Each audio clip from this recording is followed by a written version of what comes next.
Most people prefer delusion. Hi, I'm Britt Hartley. I'm an atheist spiritual director. I specialize in tools for existential crisis, nihilism, and the void. No nonsense required. And I am joined by Pepperoni, who I've already put to sleep. So, something that is true of most nihilists I meet is that they have a core value of truth seeking, even when the truth hurts. And that's not true of most humans. Most people do not have truth seeking as their highest core value in their hierarchy of values. My last video, by the way, is on core values and what they are and why you don't choose them. So go back and watch for that context. So, what happens when truth seeking is your highest or one of your highest moral values? You're going to suffer. Let me give you an example. This is the story of Alvin Ford. Alvin Ford was born in 1952. He was raised in Florida. His early life did not reveal any significant signs of mental illness. He was active in sports. He had leadership positions at his school, no devious behavior of any kind. By the time he's in late teens, early 20s, we start to see signs of schizophrenia. He starts to be unable to hold a job. And then in 1974, when he was at the age of 22, he was convicted of murdering a police officer during a robbery in Florida. The officer was already wounded. He was radioing for help. Alvin asks for his keys. When he gets the cop keys, he kills him execution style with the cop's own gun. So it takes a few years for legal proceedings, and within a few years, he's on death row in the early 80s, and he is full on delusional and paranoid.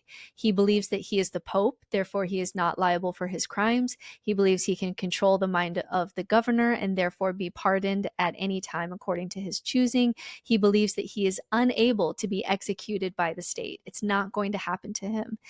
And this is not an act. Like, he is fully in this delusional world. His deteriorating mental state then became the subject of legal challenges. So his lawyers argued that executing someone who is mentally incompetent violates the Eighth Amendment, which prohibits against cruel and unusual punishment.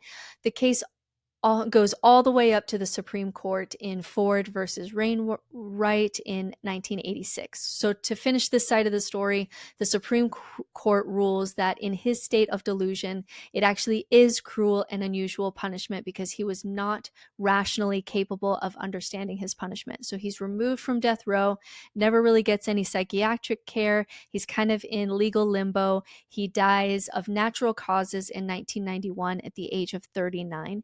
And his case still remains a significant milestone in legal debates over the death penalty and mental illness in the US. But I want to talk about something different. There's this clinical psychologist, PhD, named David Landers, who teaches forensic psychology in Austin, Texas at St. Edward's University. And he tells this story of Alvin every year to his students. And then he asks him this question: if you were Alvin, and either way, you're going to die on death row, let's say, in this thought experiment, would you rather die fully living in the delusion that you are the Pope and this isn't possible? Or would you rather take some pills, get some help from schizophrenia, but then when you do so, you come to the awareness that you've murdered someone, that you've been delusional, and now you're about to die and you actually are going to die? Which one do you choose? And every year, between 2/3 and 3/4 of his students choose to die in the delusion rather than face the truth. And he found that extraordinarily interesting because he's the kind of person with the core value of truth seeking. He would want to know, even though that would be painful, which is why he left religion. He ended up in nihilism, and he wrote a book on it where you can read this story in his book called Optimistic Nihilism, which I actually recommend. And I hate to use the Matrix example here because I understand that that concept has been hijacked by a group of online men that I don't necessarily agree with. But in that movie, if we were to translate it to this example, most people really do choose the blue pill. Most people choose to live in the Truman Show. Most people are in the religion of their parents. It's not just something that happens in movies. We have data that shows that we do choose comfortable truths over harsh lies. And if you want to take this a step further into the work of Donald Hoffman, we even have evidence that shows that the closer a species goes to seeing truth over evolutionary fitness, the more likely we are to go extinct, because we survive when we see the world as kind of icons on a computer for evolutionary fitness, which for humans is a lot of social hierarchy work for mating potential. But we do have this precedent here that truth can lead you to be unhappy. Maybe ignorance is bliss. And the closer you get to truth, the more likely you are to go extinct as a community. You can even see this with nihilists. Nihilists have far fewer children and often adopt antinatalist positions where they see that it's maybe unethical to bring a child into the world than religion, which is still pumping out families of 6+ kids.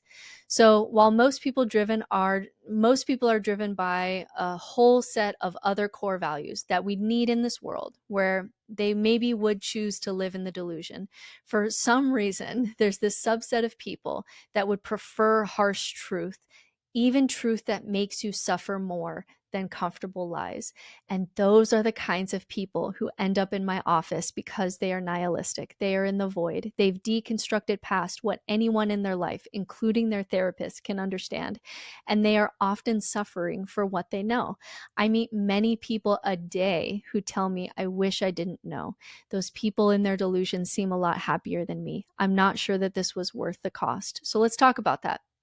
If you are the kind of person who would choose to know at all costs, no matter how much it hurts you, let's talk about the pros and cons of this being a driving core value for you. So the cons, let's do this first. Emotional distress. Constantly confronting difficult truths can cause deep emotional suffering, anxiety, and depression, as it forces us to reckon with harsh realities that none of our parents or grandparents or great-grandparents had to deal with, because everyone's always had communal myths and stories about what's going on with reality. So there's a reason that evolution doesn't want us thinking about how we're going to die all the time. Our brain compartmentalizes this truth subconsciously so well that people are often surprised that people die, even though rationally we know that they die. We just compartmentalize it so well. There's emotional distress to bringing things to the surface that evolution wanted us to compartmentalize into our subconscious so that we're more productive, and so we'll care more about social hierarchies and having sex. So there is an emotional cost sometimes to pay for harsh truths that we just don't deal with well consciously. Next one is isolation. I think this is the toughest one. Truth seekers may feel alienated from others who prefer comforting delusions, leading to social isolation and a sense of being misunderstood. The Truman Show is an example of this. And to me, this is the highest cost. I remember there was one mushroom trip that I took where I was this cat and I was playing with this ball of yarn. And as I was this cat, I could jump in to everybody else's Truman Show, like everybody else's reality, everybody else's stories, everybody else's construct of their worldview. And I could jump in and connect to that person and play with that person with my little ball of yarn. And then I jumped to the next one. And it was almost like Interstellar, where it was like this really complex, I don't know, thing in my brain. And then I just had this deep sense of mourning, and I started to cry, just like deep, deep sobs that I could play in everybody else's world. I can understand people's political leanings. I can understand people's religious beliefs. I can connect with them. I can relate to them. I can do that work. But yet nobody could play with me. Nobody could jump outside of their own worldview and play the game that I was playing. And I just sobbed so deeply that no one could play with me the way that I could play in their world, because they haven't left their world yet. They haven't faced some of the harsh truths that I faced. And even if that is just subjective reality, that's my subjective reality. It was still sad. It was still very sad to feel like that people had not deconstructed things as much as I had, and there was a cost that I was paying in isolation.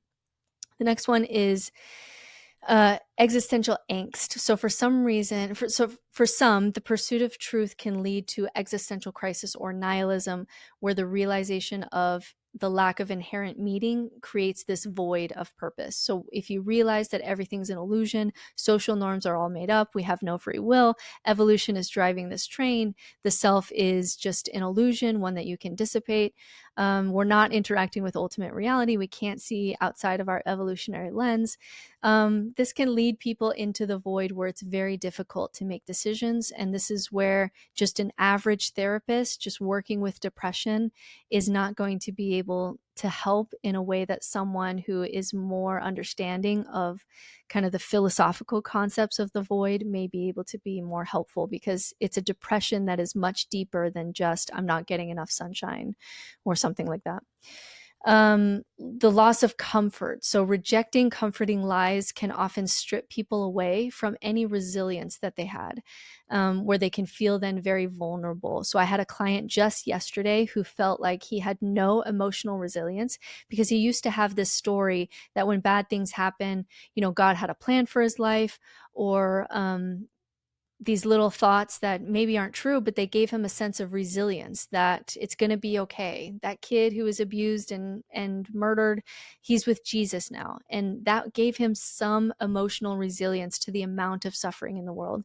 And now, because he has no safety net there, anytime he's confronted by these terrible things, he just kind of he wants to die, because there's no story anymore to tell about that abuse, and it just left him feeling very emotionally vulnerable, that he could just be blown away and just lay on the couch and cry at any moment with anything that happens. Okay, so let's go into the pros of having truth seeking be a high moral value. So the first one is personal growth and self-awareness. There's a study recently that showed that 95% of people think that they are self-aware, but only 10% are, which is a pretty drastic difference in kind of our level of self-awareness. And there's a benefit in not being an animal where you're just purely reacting, which is statistically what most people are doing. They think that they have logical reasons, but it's all subconscious desires and fears and emotions reacting. And so the great thing about truly exploring the universe within is self-knowledge and space and freedom to make a more informed choice. And there's a great cost that comes with self-awareness, but also great benefits. The next one is authenticity. Living in truth allows for a more authentic existence, free from self-deception and lies and pressures from society, which can lead you to be more risk-taking in your genuine and meaningful life. The life that you build in the face of meaninglessness has to be authentic to live up to harsh truths. And the people who have the most authentic lives, where they genuinely don't care about what people think they're wearing or whatever, have faced harsh truths and have learned to take risks. The next one is learned resilience. So at the beginning, it may feel like you have less resilience, but that can force growth until your resilience is based on a firmer foundation than these nice lies that we get from religion. So for example, facing death can be terrifying and distressing, but once you grow to meet that fact that you're going to die, now you're in a more emotionally resilient place than you were before, when maybe you believed in heaven, because now you walk around with full knowledge that you and the people around you are going to die. So when someone does die around you, or you get a cancer diagnosis, you're actually more resilient because you've already fully accepted that you're going to die. That would be a good example. And the last one is just alignment with reality, that embracing truth, no matter how uncomfortable, the more that it aligns with reality, the more free you are to actually be able to consume information without having to block out information and block out the world. We see this in cults, like you have to block out the information on the outside world. That comes from Satan, that comes from the devil, whatever it is. You have to constantly be protecting your worldview because it's not going to stand up to reality. And so in actually facing reality, it just gives you a lot more freedom to grow, to change, because you're not in this direct conflict with reality where you have to shrink your world and make it smaller in order to function. So the relationship between truth and happiness is debated. It's very complex. So some data shows that facing difficult truths, such as the harsh realities of life, leads us to existential dread, which reduces happiness, and that can be true. But on the other hand, there's also data that shows that with time, with tools, with wrestling, with personal growth, with self-awareness, that it can actually deepen a more sustainable form of happiness and authentic living. And my experience is that it was both. The void is the hardest thing that I've ever gone through. It's amazing that I'm even alive. If I didn't have children, I'm not sure that I would be. And I'm far happier now than I was when I was a Christian, or when I was a Mormon, or whenever I was in some kind of truth system. So both are true for me. I was more sad when I was going through the void than when I was in a religion that gave me comforting truths about reality. And my life now is happier than when I was in religion. And so I think the truth that you're going to die is a great example of this. At the beginning, it can lower your happiness compared to the delusion that you're going to live forever like a Greek god in clouds eating grapes. But after a period of wrestling and growth, you grow a life that can meet that truth that you're going to die. And then you're grateful that you know that truth because you have a more authentic life now and you don't suffer so much when people around you die or you notice your own body dying.